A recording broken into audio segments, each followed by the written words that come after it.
Welcome all soldiers to the Fantasy Football War Council's podcast. Here are your generals, Jonathan Arneson, Daniel Gutierrez, and Ali Vagefi. Hello and welcome to another meeting of the Fantasy Football War Council. I'm your General of the South, Jonathan, and as always, I'm joined by my rival in the North and fellow Southern General Ali. Fellas, how was your weekend? I gotta say it was a good day. Good fantasy weekend. Got a couple squeakers by. I am 13-0 by 2 weeks in a row, point margin of an average of 1.8 points. So it's not bad. All I got to say, John, is seems like in our league, the South is rising. Oh, yeah. This is true. After a strong start from the North and utter defeat from the South, we've turned it around this end of the season and a big push by all the teams. And we're scoring above 200 in almost every matchup. So we're coming in strong. Yes, we are. The South has risen. Love it. All right. On today's War Council, we will review the Week 13 battles with those winners and losers. But first, the news. Panthers made the move. They officially dropped Baker Mayfield. They will only be paying the Browns a 5th-round pick instead of a 4th-round pick next year. And in a surprising move, the Rams picked him up. That was interesting. I think it was a good move.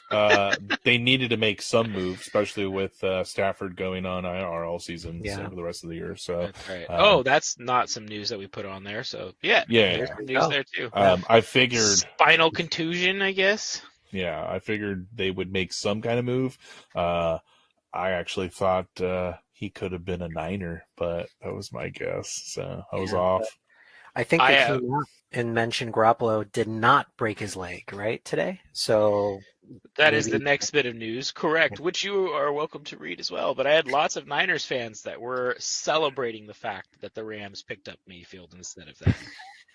I got text messages all day from Niners fans that were very excited that they did not pick up Baker Mayfield. Well, in the next bit of news, I'm glad you clarified because I was about to say Jimmy Graham, and I was so confused. I was like, what did I miss? What's going on? Jimmy Garoppolo will not need surgery and will be out 7 to 9 weeks, giving the Niners a possible playoff boost. And I got to say, the Niners are playing good these past few weeks and are in playoff contention. Now, who's their backup coming in? What's that kid's name? Brock Purdy, Mr. Irrelevant. Mr. Last year. Irrelevant. Mr. Relevant now. Right? Yeah. Nice touchdown he had. I loved it.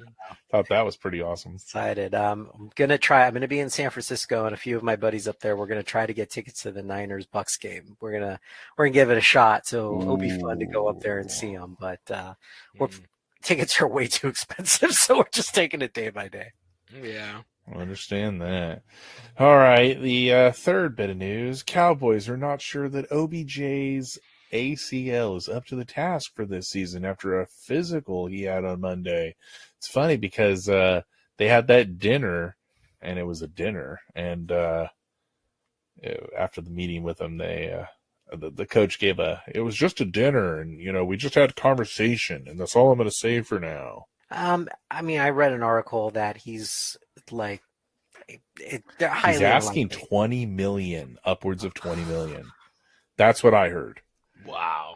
I heard he is asking a ridiculous amount of money, and he's not worth it. No. He's asking for sale, but especially if they don't feel like the ACL is going to be able to support him this season, that's not healthy. I don't know, maybe injured, definitely not. Mm-hmm.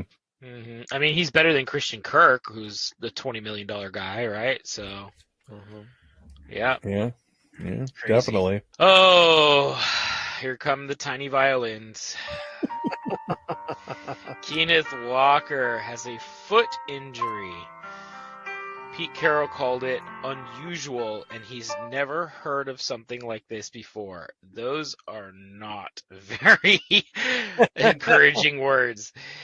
He said is an inflammation issue. The next step is trying to manage this week in practice, and he can possibly play next week. But that soft tissue inflammation is scary to hear. So my playoff star looks like is not going to be shining so bright this year. So Another ding to the north. You hear that, people? Woof. So everyone out there, DJ Dallas is your guy. Go out there and try to nab him if you can. if you can. If you can. Well, in the next bit of news, also sad news, Aaron Jones is battling a shin injury. Well, if anyone here owns A.J. Dillon, I would keep an eye on Jones' status to see if he can play next week. Very smart. Very smart. Likely that he probably plays, and even if he plays somewhat injured, he'll split time with Dillon. I see it just hurting Dillon too. So, Hayden Hurst got injured on Sunday and is doubtful for a Week 14 return. Ouch! I don't even know who Cincinnati's backup tight end is. So I don't know, but he was my other injured player that was out for the week. I lost so many dudes this week. It was a painful one. We'll get there. One thing I want to mention about it, since you brought up just tight ends, the spread between some players this year versus the rest of the league is ridiculous. Tight ends specifically. So just overall stats, if you're in a PPR league, Kelsey has 211 points through week 13. The next player is a mix, they're all pretty much the same, is Tyson Hill with 127 points.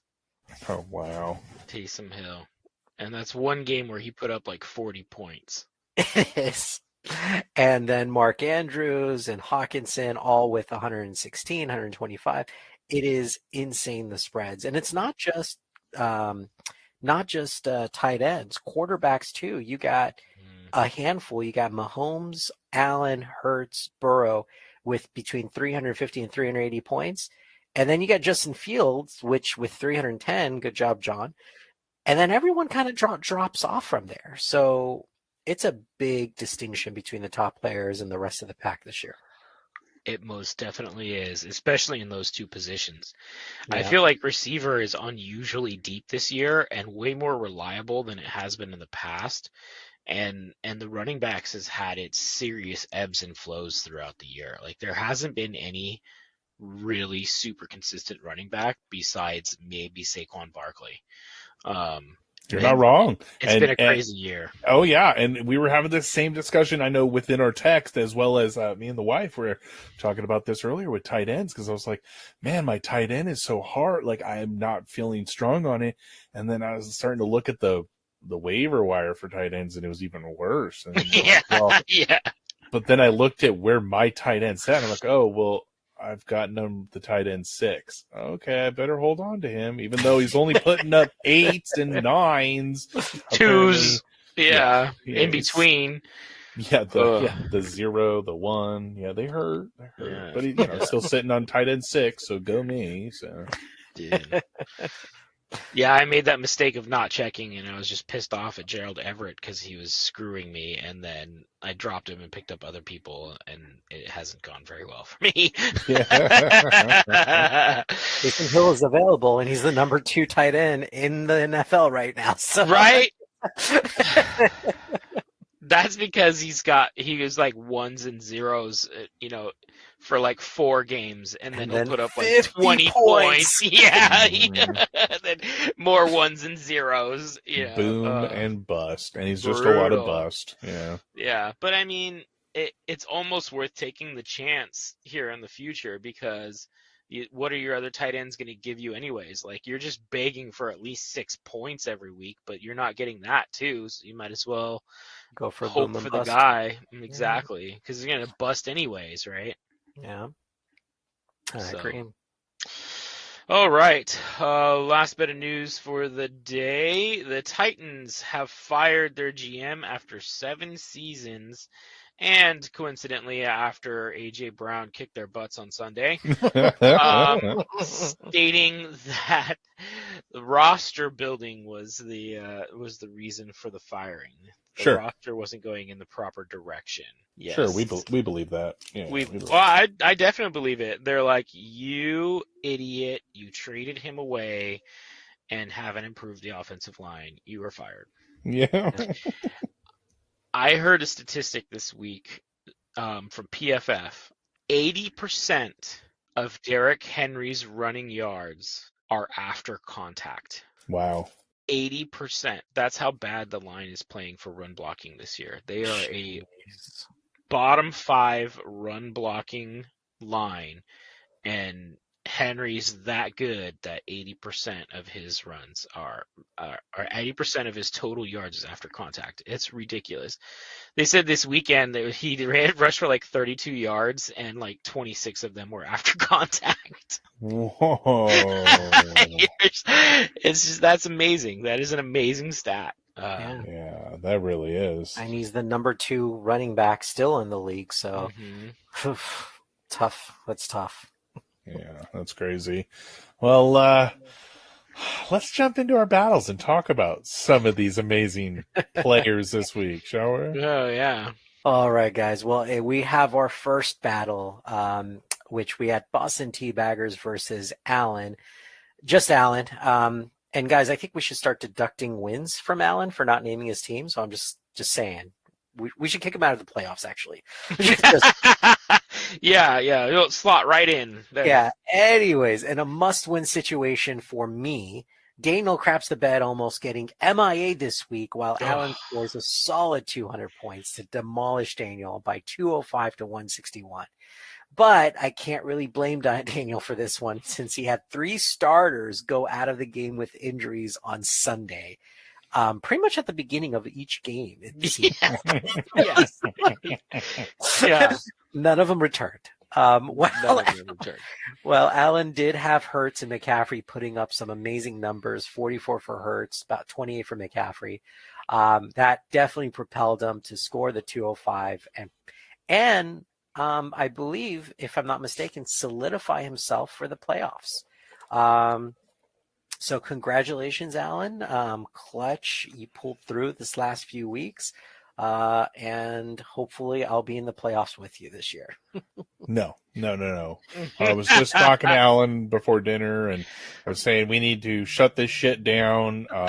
Ollie cannot be in the playoffs. Like, we as the South need to step up, and we need to do something. So, like, yeah, good job, Alan. Keep it up. Yeah, no. We need to shut this shit down. Ollie cannot be in the playoffs. That's what I'm saying. Mm-hmm. Oh, Thank man. You. Yeah, you're welcome. I mean, he is the highest scoring team. Oh, I know, and he'll slot like right up to the top. Points. Oh, yeah. Yeah. He'll slot right to the top. And I'm barely trying to get into the playoffs. I love fantasy football. It's wonderful. That's right. We'll cut that right next to the I hate fantasy football. This is why I quit 2 years ago. Yeah. Well, even with the loss, even with the low score, I am still maintaining first place. So that you are. Chas did not go through this week. She had a chance. Yeah, let's talk about that, shall we? Great segue into our next battle. John takes down Chas. SC Slave Runners put up 197.66 points to Uterus S. Grant's 156.55. The difference in this matchup was John's receivers. The trade for Devontae Adams has paid off already with 37 points this week. He also had Tyler Lockett put up 23.3 points. Unfortunately, Chas had a very rough week. She was just 1 point away from being MIA. Nick Bosa was her saving grace with 35 points. And that 35 points, if you add up her other 2 defensive players and her team defense, it's the same number. It's 36 points. So Bosa almost scored more than her entire defensive lineup by himself. John wants a monster name after this win.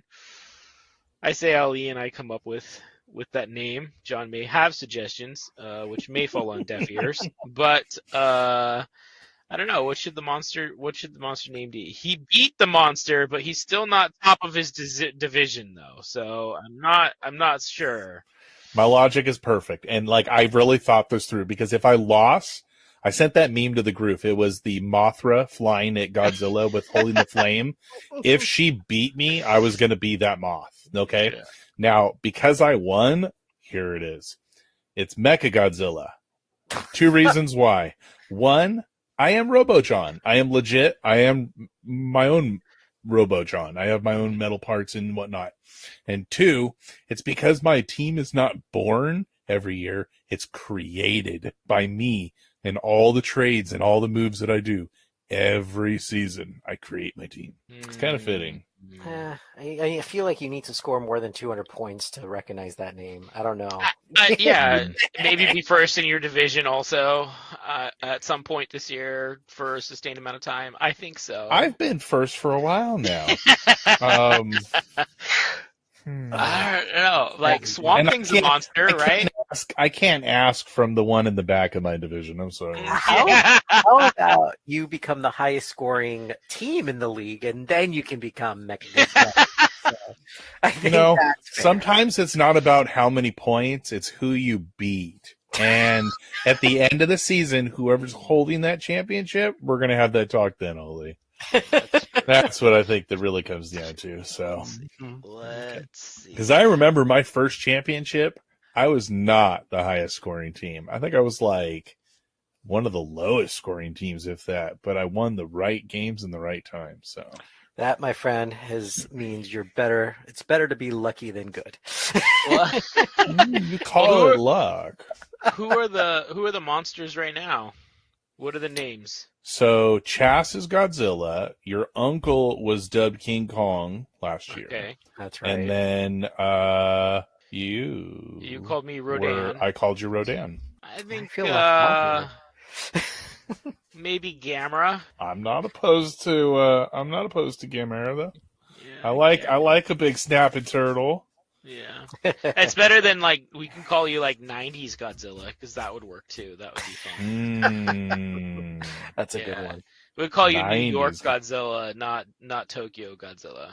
Oh! So that's the oh man, what was the Madison Square Matthew Garden. Broderick? Yeah, Yes. I'm going the Matthew Broderick.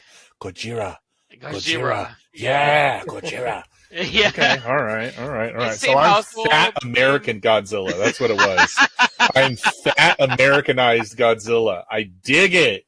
Right on. All right. Cool. So it's Gojira then now, right? So we have Godzilla and Gojira. Okay. Gojira.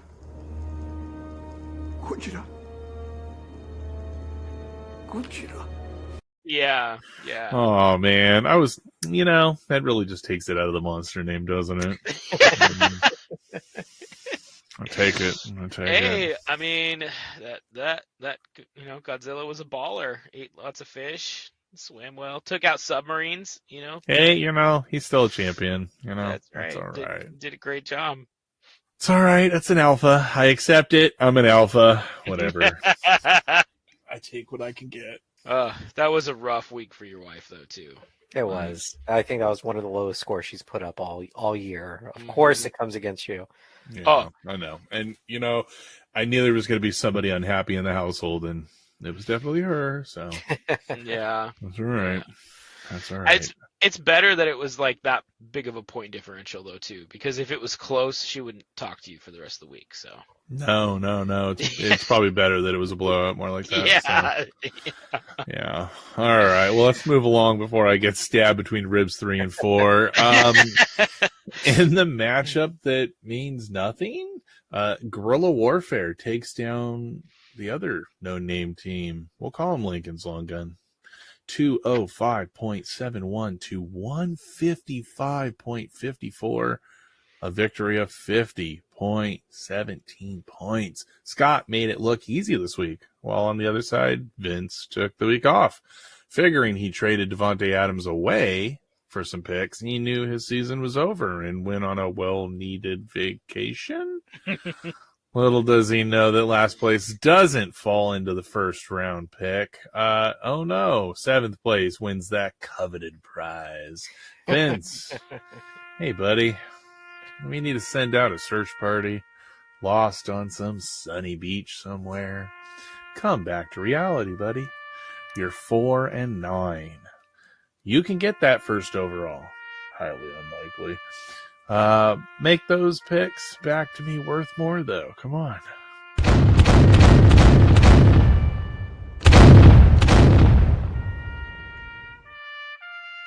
Congratulations, Scott, on this get-right game. You're 2 games back out of the playoffs with only 1 week to go. That sucks. Looking like a strong team to take that first overall pick, though. You should get that 7th place. More chances to draft more Cowboys. I like it. I know. I had to get a Cowboys jab in, too. I don't think this was a matchup that means nothing. Guerrilla Warfare, with that win, puts him in a spot that could get into the playoffs next week. Yeah, he's at 6-7 at the moment. If he Rob's wins, at 8-5. no, it's not per division. It's the top teams will go, but it's the top 6 teams will move forward to the playoffs. We didn't. Or top 8. We didn't do it by divisions. Yeah. It is by division, but I thought it was. the division is counted as the first place in each division, and then it goes after that. There you go. Exactly. Just like in the real league, every first place in the division goes to the playoffs automatically as a top seed. However, others can subsidize, right? Well, apparently, John never has to think about that because he's always at top. So, Yeah. Problems of being on top of the mountain. I don't have to think of these things. I do well all the time. I'd like to point that out. He is an 8th because he is one of the lowest scoring teams that is 6-7. he is. So he will need. It's a Hail Mary. It would have to, it would have to be a Hail Mary, especially since you and Jose are playing each other next week. One of us Which will. I think is game of the week. I'm right now saying game of the week, and So Jose, step it up, buddy. I think John's right. Since you two play each other next week, he's out. Mm-hmm. Yeah. No, I didn't see a way for Scott to make it in. So if that's you true. both played other people and both lost and he won, then he'd be in. But he need both of you guys to lose. Yeah. The fact that Maybe you a two tie. are strictly Maybe playing a each other. tie. It's for the division. Yeah. If you guys tie and he wins, I'm done. I'm quitting. Yeah. I quit. Football. I'm done with NFL. Hey, look, it didn't take long to go from I love football to I'm quitting football. Yeah. Man, I love fantasy football. Just all we have to do is talk about a tie. I It's will over. go and start protesting games. I will. Yeah, I know. The other side of the camp. Anyway, so going on to our next battle, Jose did not disappoint me this week in a wonderful battle. Lead Balls does better than his nephew and puts up 227 versus 197 by Union Ambush in a pivotal win where Jose needed to win to secure a playoff spot. He could not, even though he put up a hell of a battle. And because of that, Jose did get the Purple Heart by only losing by 30 points. It was a tough game. Unfortunately for Jose, Lead Balls put up solid numbers, led by who? Christian Watson. Who that? I'll tell you who that is, J. Cole. That's a ridiculous waiver pick in Week 10 who has put up 100 points in just 4 weeks. Congrats, Uncle Rob, for keeping my playoff hopes alive. Because apparently scoring 150 points more than everyone else in the league isn't enough. But enough about me. Congratulations, securing a playoff spot. Jose, you and me, buddy. You let me down, Jose. Oh, I mean, at least somebody had to, pick it up for the North because, the other two monsters couldn't. But, Jose, you broke my heart here, buddy. And next week, I really need you to step it up, bro. Come on, son. This is like the one pick I got right last week. Yeah. I mean, I think I got it. No, I went Magic. Yeah. He straight up let me down because I picked him too. Let me down. Oh, Oh, man. move on. I can't take this anymore. All right. Well, Ollie definitely made it rain this week. Here we go. What a doozy. Ollie murders Mario this week. Who that? 270.2 points to 178.38 for a point differential of 91 points and I couldn't change. take any chances. Yeah. Oh man, Bobby Wagner and Philly D both put up over 40 points for our league, combining for 87 points. Just a step down from that, Ali had Amon-Ra St. Brown and Isaiah Pacheco put up 30 points each. These performances gave Ali the Medal of Distinction for highest scoring team of the week, as well as Bronze Star for the biggest blowout. Nobody was close to this point output this week. Mario had a solid outing, especially from his running backs, all three adding up to 60 points. Sadly, in this one, he had no chance. The Carpetbaggers put the dead presidents to bed. Mario is firmly in last place with no chances of getting out of it at this point before the playoffs. And Ali will have a massive showdown with Jose next week. Winner makes it to the playoffs. You got to win, though. No ties. You tie, you lose. And and that, that does bring us to Justin Fields versus the world. Talking about Mario's matchup, right? You got to do that. Go Justin Fields versus the world. The world. Yeah. We can back that up. I like that. Yep. In this week's edition, Justin Fields put up 24.46 points. Again, bettering Aaron Rodgers, who put up 16.28 points for Mario. This would not have made a difference in this week, but it is good to note so far, Justin Fields is 3-1 at outscoring Mario's quarterbacks ever since that waiver went through. And the one is the game he missed. There it is. Mario. That's all right. He's helping me, Mario. So thank you again. And the dirtiness has washed away. So it's cool. So thanks, Mario. I appreciate you. Ollie, good job on your win. Was very upset.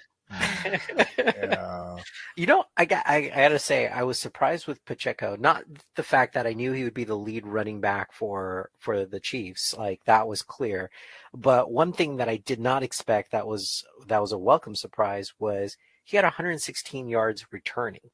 Now, I don't know about you folks listening, but in our league, we do give points for returners, and it just adds a little extra layer of ability to pick a player that might not be a great starter or only been a few snaps, but a great returner. So we do reward them for that. 116 yards. So add that with his touchdown, his 80, 90 yards of offense. That's a 200-yard, one touchdown game. That's not a bad day. Mm-hmm. That's good. And, the Chiefs, the Carpetbaggers continue to roll. And for Justin Fields, John has gone from sad tissues to happy tissues at this point in time.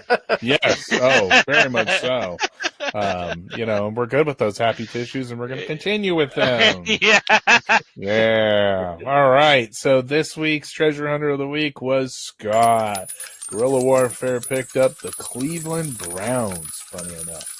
51.75 points from the Cleveland Browns. Well, someone on that team had to do well because it definitely wasn't Deshaun Watson. So good job, Scott.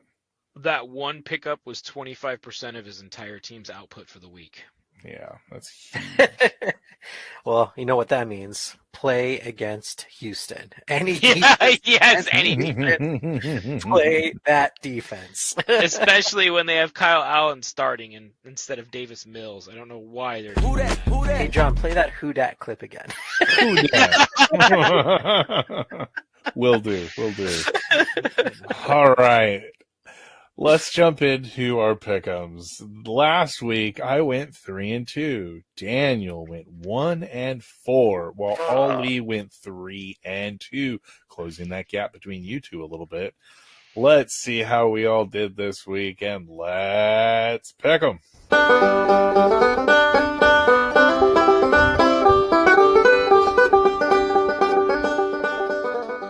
Boy, Man, I'm really holding strong there. 41, while you're at 36, and Ollie down at 33. And now we're coming into it. I will not pick you except for this week, maybe. In our first matchup, we had Boston Teabaggers versus Lincoln's Long Guns, 9-14 versus a 4-9. Projections currently show 200 to 117. Not to say Lincoln's Long Gun has players that are only going to score 117. I'm assuming he has a pretty big bye week this week, so pretty easy call for me. I got to say Boston's going to win this one. He just lost Lamar Jackson too. Oh, that's right. Mm-hmm. Yeah. Yeah. Thank you. I take me. Yeah.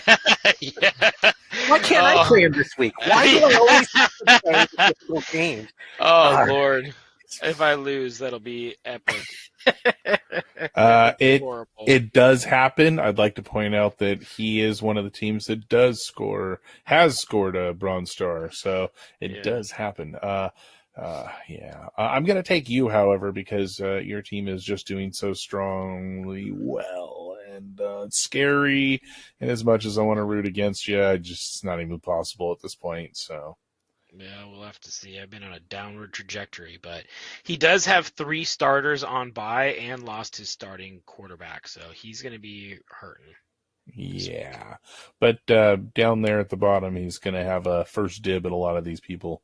So yeah, for sure. Yeah. Our next battle, we have Team A versus Uterus S. Grant, 9-4 versus 7-6. And we know what Ollie wants. Who that? I think we all want it. But Uterus S. Grant, got to root against my own division here. Wow.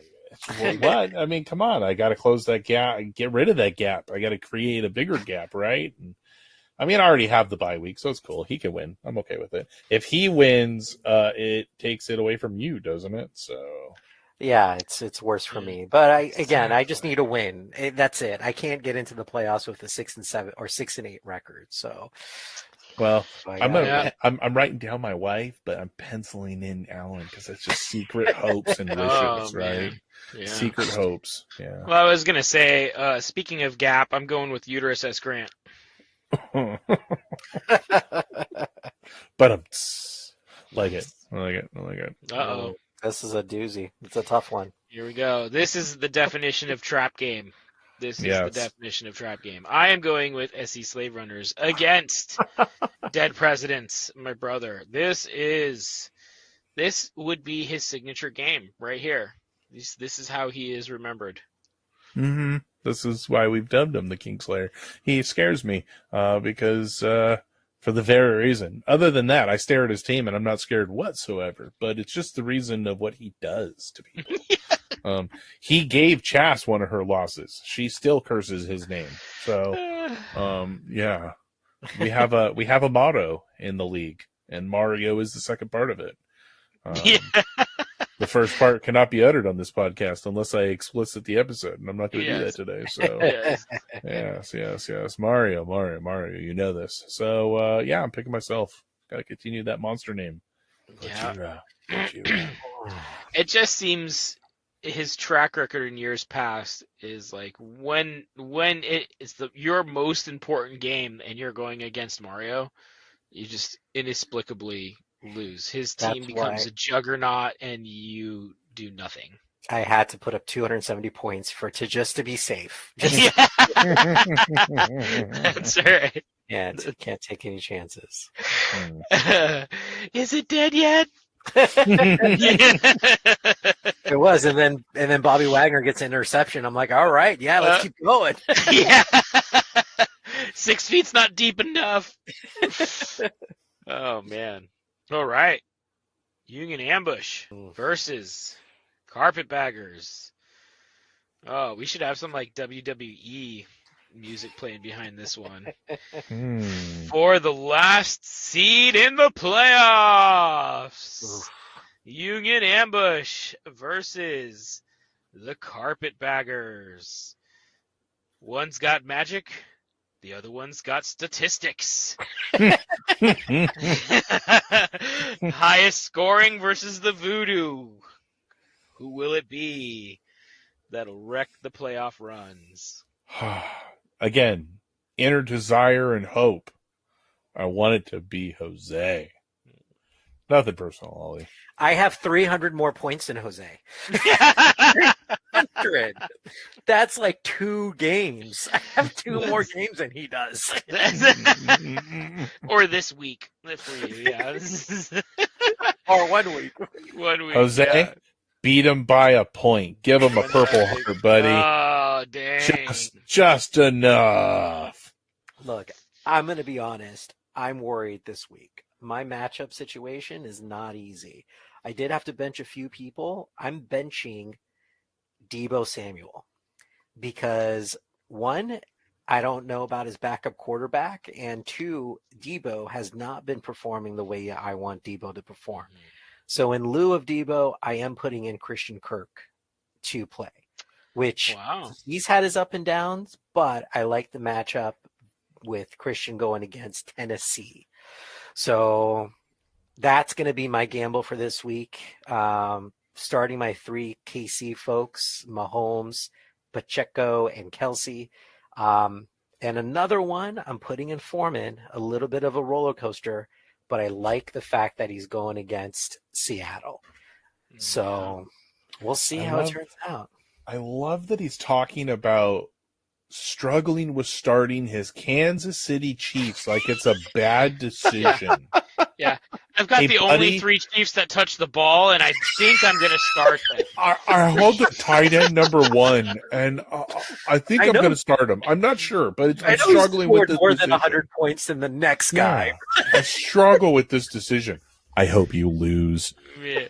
I hope you lose. Our final battle of the week, guerrilla warfare, comes out of the bushes to fight lead balls.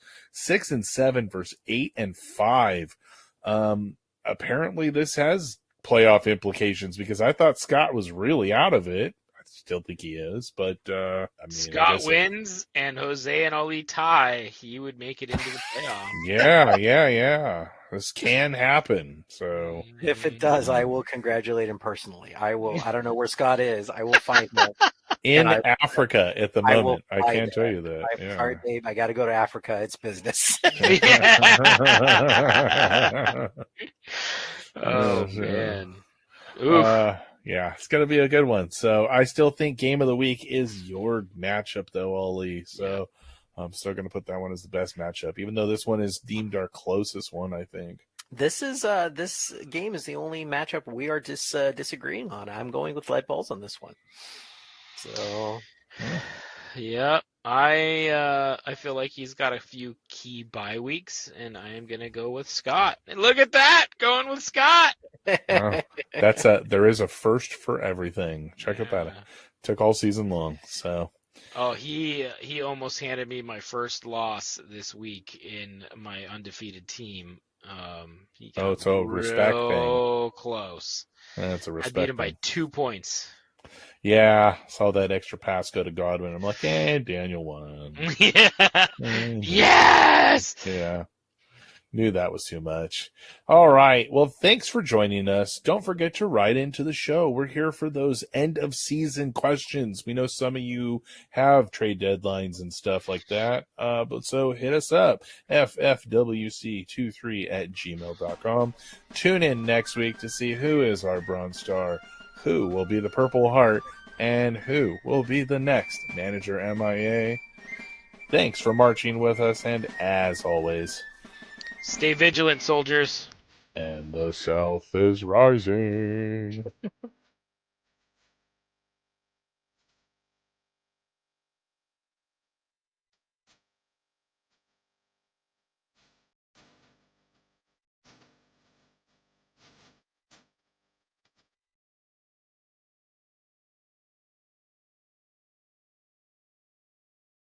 I love fantasy football. It's wonderful. I'm done. I'm quit the podcast. I quit fantasy football. I'm done with NFL. I love fantasy football. It's wonderful.